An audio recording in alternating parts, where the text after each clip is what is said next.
welcome. I'm Geeta Mohan and you're watching World Today. Today we're talking about and looking at 4 big promises that Donald Trump made, 4 big failed promises and where they stand today. First, let's take a look at Ukraine war. Donald Trump believed that he could end this war in 24 hours. But it's been more than 100 days in office and his efforts have frustrated him. So much so that we've seen a to and fro between Kremlin and President Trump, the latest being just moments ago on Truth Social. He's posted, and I quote, "What Vladimir Putin doesn't realize is that if it weren't for me, lots of really bad things would have already happened to Russia, and I mean really bad. He's playing with fire." That's what the post says. Now, Donald Trump upping the ante, warning Putin of playing with fire. Russia continues to strike Ukraine, even as these statements are coming from Washington, D.C., from none other than the U.S. president. They're striking Ukrainian cities and villages with drones and missiles, while it claims to be working on a peace deal. Russia continues to develop a draft memorandum regarding a future peace treaty with Ukraine, defining a number of positions such as principles of settlement, time frames for possible peace agreement, a potential ceasefire for a certain period of time in case. I emphasize, as soon as the memorandum is prepared, it will be sent to Kyiv. We expect that Ukrainian side is doing the work and will send us its draft simultaneously with the receipt of the Russian document.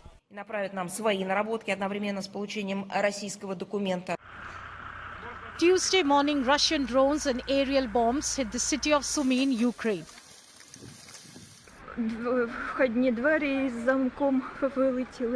No windows are left. The entrance door has been blown away. The slate roofing material is broken. Everyone is alive. We are stressed, very stressed. We have taken them to their grandmother. Industrial facilities, residential buildings and cars in Sumy and nearby districts were damaged. Ukrainian air defenses claim to have shot down 43 out of 60 Russian drones launched overnight across the country. The war rages on as prisoners of war were exchanged over the weekend. But not all get to return. Serhiy was captured by the Russian army in Mariupol in 2022 together with thousands of other Ukrainian soldiers.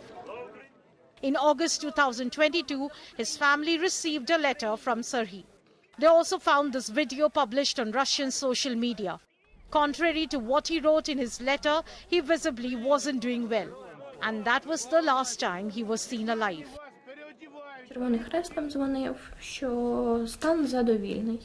The Red Cross called us to say that his condition was satisfactory. They called us again a year later to say that his condition was satisfactory, but he was no longer alive.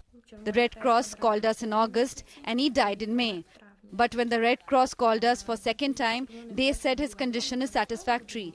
We hoped that he was well and thought he was alive. But he was already gone by then. The bodies of former prisoners of war that arrived in the Kiev mortuary are dressed in prison uniforms and are often mutilated and decomposed. Of the roughly 4,000 prisoners of war, Russia has repatriated to Ukraine at least 206 died in captivity. Serhiy was one of them. An additional 245 Ukrainian prisoners of war were killed by Russian soldiers on the battlefield, according to Ukrainian prosecutors. The toll of dead prisoners of war is expected to rise as more bodies are returned and identified. Ukraine is working hard to pile all evidence of war crime against Russia. The Kremlin, on the other hand, justifies the current escalation of drone and missile attack on Ukraine as retaliation to Kiev's drone attack that reached Moscow. They claim to be working on a draft peace treaty of their own while the war goes on. Bureau Report, India Today. Well, are the plans to win the Nobel Peace Prize? While we're looking at what President Trump is doing, and there is no official word on it, it is not something that he's not intended. During his presidential campaign, President Donald Trump said repeatedly that he would be able to end the war between Russia and Ukraine in 24 hours upon taking office. After returning to the presidency in January 2025, Trump immediately pushed for a renewed peace negotiation. He personally contacted both Ukrainian President Volodymyr Zelensky and Russian President Vladimir Putin, advocating for direct talks and proposing a 30-day general ceasefire as a starting point for broader negotiations. On 28th of February, a public showdown happened in the Oval Office when President Zelensky came calling to finalize the rare earth minerals deal. It was indeed a historic moment. This war would have never happened. We would have had a deal negotiated for you without having to go through. Yes, you don't God bless. You will not have a war. Don't tell us what we're going to feel. We're trying to solve a problem. Don't tell us what we're going to feel. I'm not telling you. Because you're in no position to dictate that. That's Remember exactly what this. you're doing. You're in no position to dictate what we're going to feel. What if anything? What if a bomb drops on your head right now? Well, does it seem like after such a conversation there could have been an immediate resolution? Trump's administration has not secured a lasting ceasefire or a peace agreement between the two countries. Now frustrated, he posted on social media yet again calling Vladimir Putin crazy.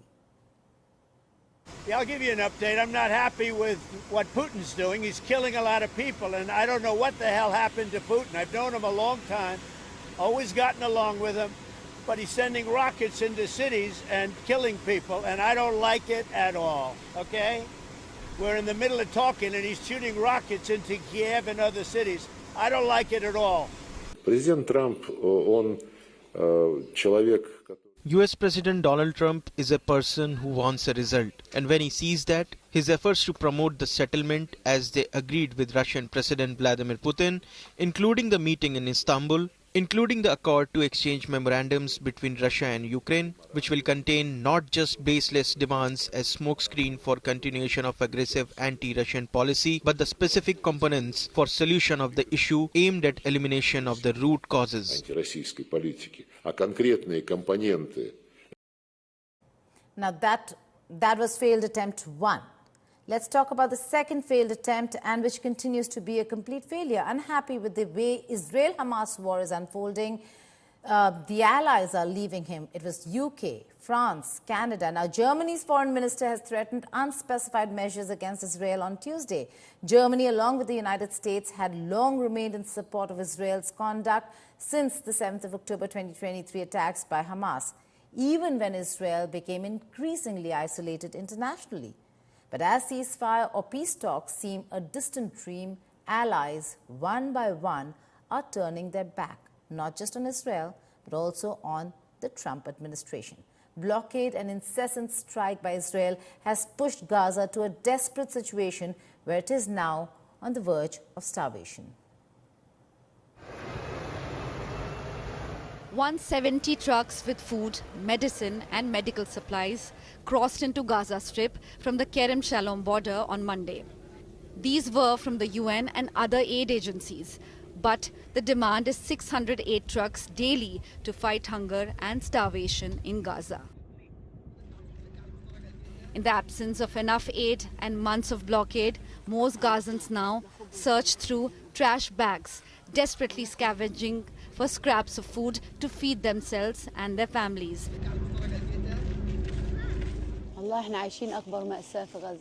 We are searching in the trash for food. We are dying of hunger.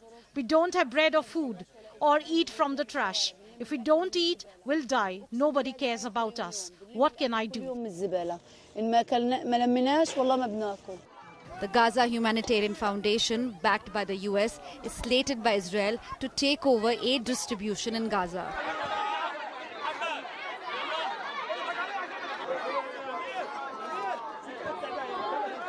Though they are ready to start operation, the UN and most humanitarian groups oppose this plan. The current scheme that is proposed, the Gaza Humanitarian Foundation, appears to be an attempt for Israel to be able to supply just enough humanitarian aid to keep individuals alive who are not in any way associated with Hamas, and to prevent Hamas from getting any access to any relief food at all. Would be a bit of a repetition. As we have explained many times, we do not participate in this modality for the reasons that we have given. It is a distraction from what is actually needed, which is a reopening of all the crossings into Gaza, a secure environment within Gaza, and faster facilitation of permissions and final approvals of all the emergency supplies that we have just outside the border and needs to get in. The Gaza Humanitarian Foundation began distributing supplies in Gaza from Monday. It is expected to wrest aid distribution away from aid groups led by the UN. The proposed scheme under the Gaza Humanitarian Foundation provides less. It will have, in the first phase, about 4 distribution centres, down from 400. In the second phase, it may expand that number. The ration that they are providing is less than the humanitarian ration provided by the United Nations. None of the specialized services, such as supplementary therapeutic feeding for malnourished children, are part of this package. These are all the reasons why the United Nations and most professional humanitarians are very critical of the Gaza Humanitarian Foundation scheme. On top of the non-stop Israeli military strikes, Gaza is looking at starvation. This has pushed Hamas to desperately look for an opening. On Monday, a Palestinian official said that Hamas has agreed to a proposal by US Special Envoy Steve Witkoff for a Gaza ceasefire. Israel denied that the proposal was Washington's and added that no Israeli government could accept it. The said proposal received by Hamas through mediators would see the release of 10 hostages and a 70-day ceasefire. Steve Witkoff also rejected the notion that Hamas had accepted his offer for a hostage deal and a ceasefire in Gaza. The war and the starvation spells doom for Gaza, the world's largest open prison. Bureau Report, India Today. In the Russia-Ukraine conflict, he humiliated Zelensky. But here, in the Israel-Hamas conflict, he's humiliated the whole of Gaza itself by talking about a Riviera. Now, ending the Israel-Hamas conflict was part of Donald Trump's presidential campaign. Trump claimed he would achieve lasting peace in the Middle East and suggested that the October 7, 2023 Hamas attack on Israel would never have occurred if he had been president. As soon as he was elected, even before his inauguration, Trump's administration, in coordination with the outgoing Biden team, helped broker a temporary ceasefire between Israel and Hamas at the start of his term. This led to the release of 33 hostages and about 2,000 Palestinian prisoners. Trump promised strong backing for Israel to finish the job against Hamas, while also expressing a desire to end the war. He promised to build a Riviera in Gaza once the war was over. The U.S. will take over the Gaza Strip, and we will do a job with it, too. We'll own it and be responsible for dismantling all of the dangerous unexploded bombs and other weapons on the site, level the site, and get rid of the destroyed buildings. And I don't want to be cute, I don't want to be a wise guy, but the Riviera of the Middle East, this could be something that could be so bad, this could be so magnificent. We'll take over it, we'll own it. Now, Donald Trump also took credit for an epic ceasefire in Gaza in January 2025 tied to hostage releases. But it collapsed by March 2025 after Israel resumed airstrikes, killing over 400 Palestinians in one night. And it continues. Now, not only the Ukraine war and the Israel-Hamas war, the third failed attempt of Donald Trump, which he claims to be a victory, but it isn't, is when post-Pahalgam, India launched Operation Sindhu. The US president claimed his own share of fame to mediate a ceasefire.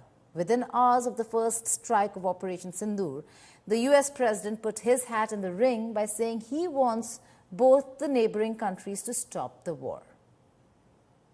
Oh, it's so terrible. My position is I get along with both.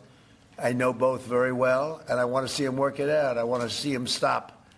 And hopefully they can stop now. They've gone tit for tat, so hopefully they can stop now. But I know both. We get along with both the countries very well, good relationships with both, and I want to see it stop. And if I can do anything to help, I will be there.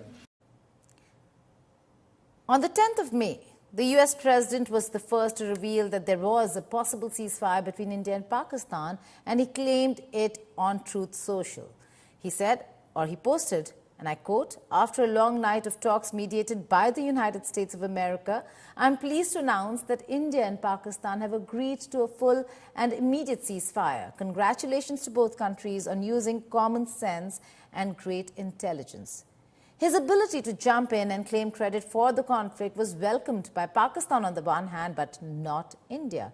India continued to maintain that they did not accept any kind of mediation or third-party intervention. But that can hardly bother the American president. A day later, on the 11th of May, he once again posted on Truth Social claiming credit for mediation between the two nuclear-armed neighbors. On Saturday, my administration helped broker a full and immediate ceasefire, I think a permanent one, between India and Pakistan, ending a dangerous conflict of two nations with lots of nuclear weapons.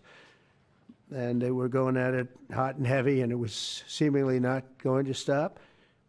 And I'm very proud to let you know that the leadership of India and Pakistan was unwavering, powerful, but unwavering in both cases, and having these, they really were, from the standpoint of having the strength and the wisdom and fortitude to fully know and to understand the gravity of the situation. And we helped a lot. And we helped also with trade. I said, come on, we're going to do a lot of trade with you guys. Let's stop it. Let's stop it. If you stop it, we're doing trade. If you don't stop it, we're not going to do any trade.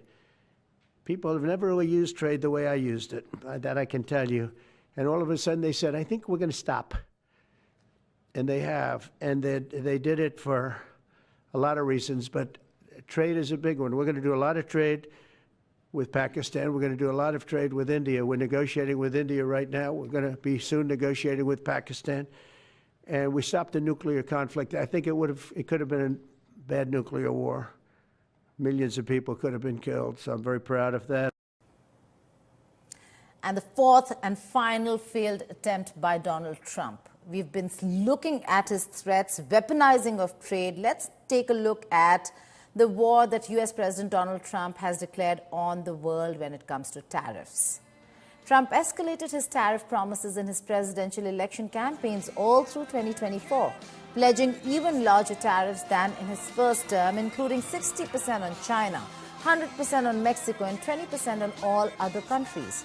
Roughly 2 months after the inauguration of his second term on the 2nd of April, Trump declared a national emergency, citing the persistent U.S. trade deficit, and imposed a baseline 10% tariff on all imports effective April 5th, 2025. The office of President of the United States. April 2nd, 2025 will forever be remembered as the day American industry was reborn, the day America's destiny was reclaimed, and the day that we began to make America wealthy again. We're going to make it wealthy, good and wealthy. For decades, our country has been looted, pillaged, raped, and plundered by nations near and far, both friend and foe alike. American steel workers, auto workers, farmers, and skilled craftsmen, we have a lot of them here with us today. They really suffered gravely. They watched in anguish as foreign leaders have stolen our jobs, foreign cheaters have ransacked our factories, and foreign scavengers have torn apart our once beautiful American dream. We had an American dream that you don't hear so much about. You did 4 years ago, and you are now, but you don't too often, and for many years and decades even, you didn't hear too much about. Our country and its taxpayers have been ripped off for more than 50 years. but it is not going to happen anymore. It's not going to happen. He threatened the world with tariffs only now to walk back on those threats. Let's talk about what he did. He announced higher tariffs on 57 countries, including an effective 54% tariff on Chinese goods when combined with existing tariffs. China, European Union and India were his main targets. If you look at that, China, first row, China, 67%. That's tariffs charged to the USA, including currency manipulation and trade barriers. So it's 67%, so we're going to be charging a discounted reciprocal tariff of 34%. I think, in other words, they charge us, we charge them less. So how can anybody be upset? They will be, because we never charge anybody anything, but now we're going to charge. The US and China ramped up huge tariffs against one another in recent months, but have now reached an agreement for significant reductions, particularly from DC's part. In response to US tariff of 145%, China slapped a 125% tariff. However, the US and China now have both suspended all but 10% of their Liberation Day tariffs for 90 days, starting on the 14th of May. They have cancelled other retaliatory levies. That's a walk back. Trump has said he's recommending a 50% tariff on all goods from the European Union being imported to the United States. He initially proposed a 20% tariff on most EU goods, but halved it to 10% until 8th of July to allow time for talks. That's how he's handled the European Union and the big threat coming America's way from China. But when it comes to India, the US president repeatedly says that he enjoys great relations with Indian Prime Minister Modi, but calls India the tariff king in the same breath. Well, India's been, to us, just about the highest tariffed nation anywhere in the world. They've been very strong on tariffs, and I don't blame them necessarily, but it's a different way of doing business. It's very hard to sell into India because they have trade barriers, very strong tariffs. We are right now a reciprocal nation. We are going to, if it's India or if it's somebody else with low tariffs, we're going to have the same. We're going to have whatever India charges, we're charging them. Whatever another country charges, we're charging them. Huge difference in how Trump is handling the West, Europe, and how he's looking at India and one of the most important and emerging markets in the world. India is pushing hard for full exemption from the 26% reciprocal tariff the US imposed on the 2nd of April, currently suspended for 90 days. But while the countdown continues, Indian exports still face a 10% baseline tariff, and New Delhi is keen to get that lifted too. With that, it's time to wrap this edition of World Today. And today we leave you with visuals that have science and combat all punched in one. These are visuals from the world's first humanoid robot boxing competition held at Hangzhou City in East China. The high-tech G1 robots have now developed the skills needed to execute basic combat moves and various combination actions, including jabs, hooks, and kicks. Operators control the robots using voice commands and remote controls from ringside. This allows for real-time human-robot collaboration. Goodbye and take care.